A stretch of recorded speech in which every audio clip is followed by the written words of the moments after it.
Hola a todos y a todas. Los profesores de la asignatura de estadística en los distintos grados de ingeniería en la ESI hemos preparado este vídeo para dar respuesta a una serie de cuestiones o inquietudes que nos habéis hecho llegar a través de correo electrónico, a través de algún compañero o compañera vuestra, ¿vale?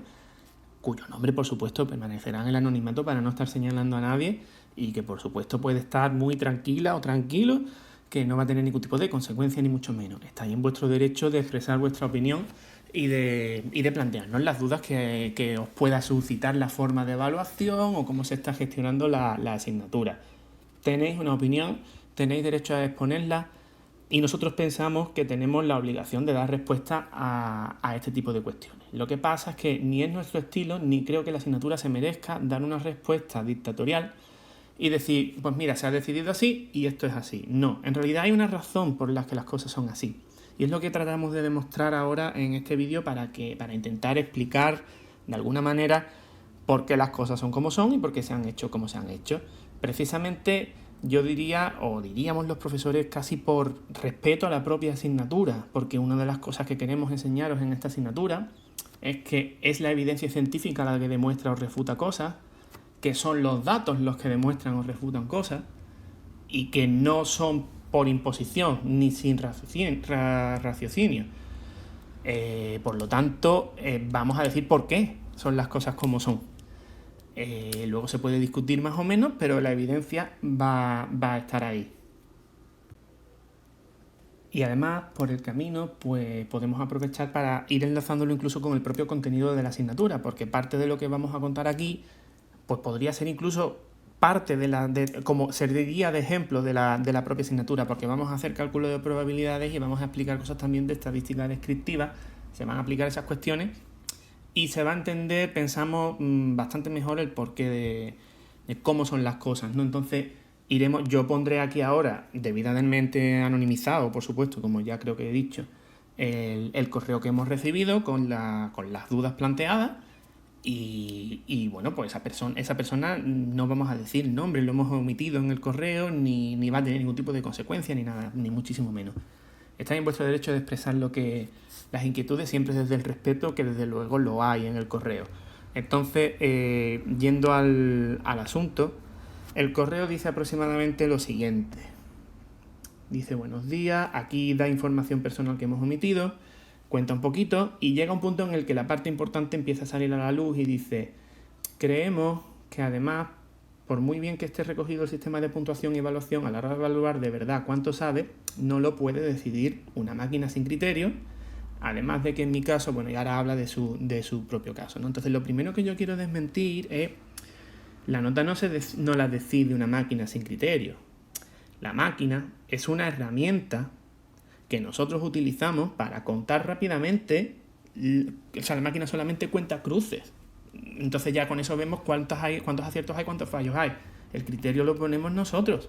El criterio a la máquina no se le da, bueno, se le indica y lo hemos establecido nosotros y no gratuitamente, sino por una razón muy, muy importante y es la que vamos a intentar ver aquí.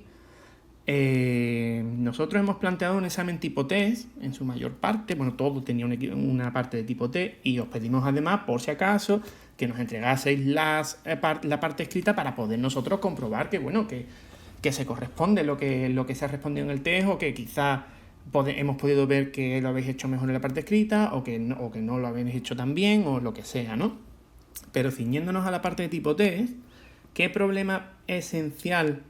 Tiene muchas ventajas el examen de tipo test, pero tiene algunos problemas, ¿vale?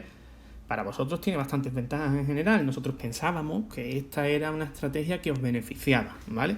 Pero uno de los problemas es que se puede acertar al azar, ¿vale? Entonces sería deseable en cualquier examen de tipo test que si una persona responde al azar, esa persona debería sacar un 0. Es decir, nadie tenía que tener una nota que salga por puro azar, sino que la nota tiene que verificar tiene que ser testimonio de los conocimientos adquiridos. Si se responde al azar, no se está demostrando ningún conocimiento adquirido y por lo tanto esa nota tendría que ser 0.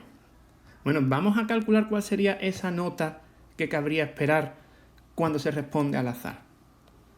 Vamos a ver los datos que tenemos. Tenemos un examen con n preguntas, así en general. Bueno, el vuestro tenía n era un valor concreto, pero lo vamos a demostrar en un caso general. Y ya con eso vamos a ver que tiene sentido restar y además cuánto debe restar cada fallo, ¿vale? Entonces, cada pregunta tiene k posibles respuestas, donde solamente una es correcta. Y la nota de cada pregunta es un valor n sub i. Entonces, este n sub i, ¿qué valores puede tomar? Pues tú puedes acertar, cada pregunta que aciertes suma tu nota, es un acierto más que tienes, y eso ocurre con probabilidad 1 partido por k si respondes al azar. Si tú respondes sabiendo el tema, obviamente estas probabilidades no son así, porque ya tú sabes cosas, es decir, si respondes con certeza, pues acertarás. Pero si tú juegas a la lotería, tienes una posibilidad entre k opciones de acertar y que te sume un acierto más. Pero también podrías fallar. Y ese fallo debería restar una cantidad. Fijaos que de momento nos vamos a restringir y P podría ser cualquier cosa. P podría ser también 0. Es decir, podríamos llegar a la conclusión de que P tendría que ser 0 y que entonces no hay que restar. Pero el caso es que lo dejamos genérico y vamos a calcular cuánto debería valer P. Cosa que ocurrirá con probabilidad 1 menos 1 partido por k, porque el complementario de esto, ¿vale? Si no acierto es que fallo y tiene la probabilidad del complementario, ¿vale? ¿Cuál es la nota esperada en cada una de estas preguntas? ¿Vale? Entonces, para eso hay que calcular la esperanza, ¿vale? La esperanza de n sub i es el valor de la variable que puede tomar por la probabilidad que puede tomar más el otro valor que puede tomar por la probabilidad por la que lo toma. Es decir, la suma de los n sub i por la p sub i desde i igual a 1 hasta 2 en este caso, porque solamente hay dos opciones, ¿vale? Bueno, pues esto se calcula así y si ustedes hacéis esta cuenta que es muy sencilla, esto sale esto. Pero eso es la esperanza de una sola pregunta. Vamos a definir una nueva variable aleatoria, que es la nota final del examen, ¿vale? Que es la suma de todas las notas de las preguntas. Entonces, la esperanza de esa variable aleatoria, la nota que se espera de un alumno que responda al azar, es la esperanza de esta suma de todas esas notas de cada una de las preguntas, hasta n, que en vuestro caso, por ejemplo, en el de problema era 16, ¿vale? Bueno, pues esto es igual a esto de aquí, y ahora la esperanza de cada una de estas cosas es, como ya hemos visto antes, esta cantidad, ¿vale? Entonces tenemos esta suma. Una suma donde el subíndice i hasta n no está implicado, de tal manera que en realidad lo que estoy haciendo es sumar n veces esta misma cantidad. Por eso esto es n por esto. Este es el resultado de este sumatorio. Esta es la nota que se espera de un alumno que responda al azar. Y lo que queremos que ocurra es que esto, cuando se responda al azar, sea 0. Que se espere una nota igual a 0. Por lo tanto, de aquí ya solamente me queda despejar. ¿Esto cuándo va a ser 0? Pues lógicamente cuando este trozo de aquí sea 0, ¿vale? Esto no puede ser 0 en la vida. Y la n, claro que no es 0, porque al menos hay una pregunta. Entonces, esto igual a 0. ¿Cuándo ocurre esto? Pues despejo, despejo, despejo, y ocurre que P tiene que ser igual a 1 partido de k menos 1, ¿vale? ¿Quién era P? P era lo que debería restar cada fallo. ¿Cuánto debería restar cada fallo? 1 partido del número de respuestas menos 1. Vosotros teníais preguntas con 4 posibles respuestas, A, B, C y D. Esta es la razón por la que cada uno de vuestros fallos resta 1/3, porque es 1 partido de 4 menos 1. Por eso cada una de vuestras preguntas resta 1/3. Y eso justifica cómo hemos llevado a cabo el conteo y la puntuación del examen. De esta manera es justo, y no restar sería injustamente beneficioso, porque estaría dando cabida a tener la nota más gorda simplemente por azar. Dicho esto, si volvemos al correo, volvemos a leer y decimos, además de que en mi caso, por ejemplo, que de 16 o 17 preguntas que tenía el test de problemas, hice todas bien excepto 2 o incluso 3 de distribución, y que aún así no haya superado la asignatura deja mucho que desear acerca de cómo evaluar a un alumno y sus competencias en la asignatura. Vale, lo que está ocurriendo aquí es que se están mirando el número de preguntas en términos absolutos y no en términos relativos, ¿vale? Que esto enlaza con los primeros temas de la asignatura. ¿Por qué? Porque en vuestro caso las preguntas no valían lo mismo, ¿vale? Y eso significa que tener acertadas, por ejemplo, 17 preguntas de 18, lo cual sería en porcentaje, voy a hacer la cuenta, dadme un segundito, 17 entre 18, sería un 94,44%, y uno podría pensar que en realidad tú ya tendrías que tener el 99,44% de la nota, pero eso no es así porque aquí hay distintos pesos en las puntuaciones. Por ejemplo, no es lo mismo acertar la pregunta 1 que vale 0,5 que acertar la pregunta 7 que vale 0,15. Y la razón de que valgan diferentes es que esta pregunta es un problema completo y esta pregunta es una parte de un problema.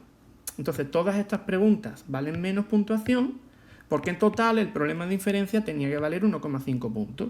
De la misma manera que los de variable aleatoria también iban a valer 1,5 puntos y como se hicieron dos preguntas, se dividió en 0,75 y 0,75. Todo el resto de preguntas de los primeros temas se decidió medio punto para cada una de ellas. Eso significa que responder 17 de 18, aquí falta poner en todo caso por 100 ya que lo expresan porcentajes, no implica, o sea, eso es el 99,4% del número de preguntas, pero no de la nota del examen, no del peso de cada una de ellas, no está teniéndose eso en cuenta. En términos relativos depende de cuál hayas marcado y cuál no, o sea, en cuál hayas acertado y en cuáles no. En realidad la nota será más o menos y se pueden ver casos muy concretos. Por ejemplo, acertar estas 4 preguntas da 2 puntos en el examen. Pero acertar estas 4 de aquí da 0,15 por 4, que es 0,6. ¿Vale? 5 por 4, 20, y 5 por 4 por 1, 4, y 2, 6. 0,6. Entonces, no es lo mismo. Es decir, no se puede utilizar el argumento de yo he acertado un montón de preguntas y aún así estoy suspenso. Es que a lo mejor has acertado las que cuentan menos y realmente no es que hayas acertado muchas más cosas del examen. Solamente has dividido tu acierto de un problema, digamos. Es un poco el argumento que habría que utilizar. Y creo que lo que se está confundiendo aquí es los términos absolutos con los términos relativos y el hecho de que haya distintos pesos para cada pregunta. Entonces, realmente, más adelante en este mismo correo, bueno, disculpad que he tenido que montar aquí el vídeo porque tardaba mucho antes en localizar lo que quería deciros de este correo, ¿vale? Y lo que me refiero es que en el correo se dice que no entendemos que os hayáis sorprendido con las notas sabiendo que teniendo más de 3 preguntas erróneas ya peligras de suspender la asignatura, aún teniendo el 75% del examen correctamente realizado. No es exactamente así, porque tener el 75% de las preguntas respondidas bien no es tener el 75% del examen correctamente realizado, por las mismas razones que estamos hablando, ¿no? Puede que hayas respondido bien justo las preguntas que menos valían. O sea, tú puedes tener... hay mucha casuística aquí, hay muchas combinaciones de responder esto bien y mal, que dan notas muy diferentes. Entonces podemos poner en los mejores casos y en los peores casos. También en el correo más adelante se dice que no deja apenas opciones de aprobar a no ser que sepas responder a 17 o 18 preguntas, que esto va en la misma línea de lo anterior, y eso no es así. De hecho, hemos estado haciendo distintas combinaciones para ver de qué formas era fácil o difícil aprobar. Y por ejemplo, solo respondiendo estas 4 preguntas, tú ya tienes 2 puntos. 2 puntos de la parte del problema. A poco que hagas algo en teoría, imagínate que sacas 0,5, la teoría valía 2 puntos en total, ¿eh? Pongamos que solamente sacas la cuarta parte de la teoría, después de haber restado, etc. Si tú tienes un 0,5 en teoría y respondes bien solo las 4 primeras preguntas, que además son los primeros temas de la asignatura, tú ya tienes un 2,5 y sumas el seguimiento. Es decir, que no hace falta responder 16 preguntas, ni 15, ni 17. Lo que pasa es que si tú las 4 preguntas que respondes son de aquí, pues entonces tiene menos puntuación, es 0,6. En definitiva, que hay mucha casuística y que había muchas formas de no tener que responder 700.000 cosas para poder llegar al aprobado raspado. De hecho, se puede sacar hasta nota, es decir, hay maneras de responder con poquitas preguntas y alcanzar un notable. Por ejemplo, si tú en la teoría, yo qué sé, tienes un 1 de teoría que es la mitad del máximo, y ahora tú tienes de aquí un 1,5 y tú tienes, por ejemplo, todo esto bien, ¿vale? Pues tú tienes un 1, 2, 3, 4,5 y ahora con el seguimiento perfectamente puedes llegar a un 7. Entonces, realmente no era tan descabellado. Es decir, que y tienes mal todo esto, ¿eh? Son 10 preguntas, ¿eh?, del examen. Pero has hecho mal el ejercicio de inferencia. Es que esto se corresponde, es que esto proporcionalmente tiene una correspondencia. Fallar el ejercicio de inferencia debería corresponderse con que en vez de un sobresaliente, pues tienes un notable, si es que has hecho bien el resto de las cosas. Ya está. Entonces, realmente sí que se corresponde. De hecho, hemos medido mucho estos pesos para que tengan el peso real de lo que supone un ejercicio del tema 4, lo que supone un ejercicio de inferencia, para que cuente esta cantidad, y no más ni menos, y lo que suponen los ejercicios de los primeros temas. Es decir, que estos pesos están estudiados y que realmente creemos que se corresponden con la realidad. Cualquier combinación de males o bienes en esto da lugar a una nota que para nosotros es representativa de lo que se conoce y se ha adquirido de la asignatura en su conjunto, al completo. Así que, volviendo al correo, vamos a hacer un repaso por si acaso dejamos cosas sin responder. Ya hemos hablado de esto, de por qué tienen que restar, que fallando solamente 3 en realidad no tienes por qué suspender. Después, por no hablar de la inmensa cantidad de ceros o notas pobres de otros alumnos que se han preparado en mayor o menor grado la asignatura. Vale. Hay muchos ceros en la parte de teoría. Y en realidad no eran ceros. Eran notas negativas, pero ya os dijimos que nosotros nunca íbamos a restar por ese concepto, que íbamos a truncar en cero, lo mismo que decíamos con las pruebas de seguimiento. Esto lo hemos hecho también en vuestro beneficio. Imaginaos que en el examen completo, la parte de teoría más problemas, fuesen juntas y tuvieran una sola nota. Entonces, lo negativo que se ha obtenido en la teoría se estaría restando a la nota de los problemas y os vendría todavía peor. Por lo tanto, hemos separado la parte de teoría y la parte de los problemas, y el hecho de que haya muchos ceros en teoría, en realidad es porque os estamos beneficiando. Porque deberían ser notas negativas. O sea, habéis respondido demasiadas preguntas mal de teoría y entonces sale una nota negativa que nosotros no os hemos descontado, os hemos truncado en cero y por eso hay tantos ceros. Si lo hubiésemos mezclado uno con el otro, entonces hubiese restado, por ejemplo, 0,33 a la nota del problema que tenía aquí un 1,42. Y si hubiese restado encima 0,33. Pues eso no lo hemos hecho. Hemos puesto un 0 y hemos respetado el 1,42 o lo que quiera que haya escrito, que no recuerdo ahora mismo. ¿Vale? Dice, bueno, lo que voy es que colectivo y personalmente no entendemos que os hayáis sorprendido con las notas sabiendo que teniendo más de 3 preguntas erróneas ya es peligro de... Esto ya lo he comentado. La verdad es que sí nos hemos sorprendido porque nosotros pensamos que el examen no era difícil y que responde exactamente a lo que pedía la asignatura. Pero ya no es solo que nos hayamos sorprendido, y os lo digo de corazón. Es que nos entristece, por decirlo de alguna manera, y nos preocupa, porque realmente está claro que algo ha pasado y algo tenemos que estudiar también por todas las partes. Es decir, nosotros pensamos que se ha preguntado tal como se esperaba, a lo mejor no lo esperabais exactamente así, vamos a analizar lo que ha ocurrido y es lo que estamos haciendo, ¿vale? En mi caso, preparar en septiembre, pienso que no podemos tener mucho criterio a la hora de afirmar o decir cómo se está evaluando, pero al parecer esta no es la mejor manera. En cualquier caso, me gustaría saber cómo serían las notas si nos restaran las preguntas mal o erróneas. Bueno, para saber esto, tendríamos que hacer las cuentas, ¿vale? Pero lo que sí, yo no sé cómo van a salir, pero lo que sí os puedo decir ya, por lo que os comenté al principio del vídeo, es que serían injustas. Es decir, estas notas estarían infladas por azar, y eso es lo que no se puede permitir. Entonces, bueno, porque doy por hecho que excepto las distribuciones estaba preparada para sacarla, aunque no entera, no un 10, pero sí para sacarla. Muy bien. Esto es lo que ya os he ido comentando, todo esto. Sobre esta cuestión de aquí, dice, no tenemos criterios sobre cómo se tendría que valorar la asignatura, pero parece que esto no es la mejor manera. Bueno, pues lo pensaremos, se pensará. Nosotros pensábamos que con más preguntas tipo T eso os beneficiaba.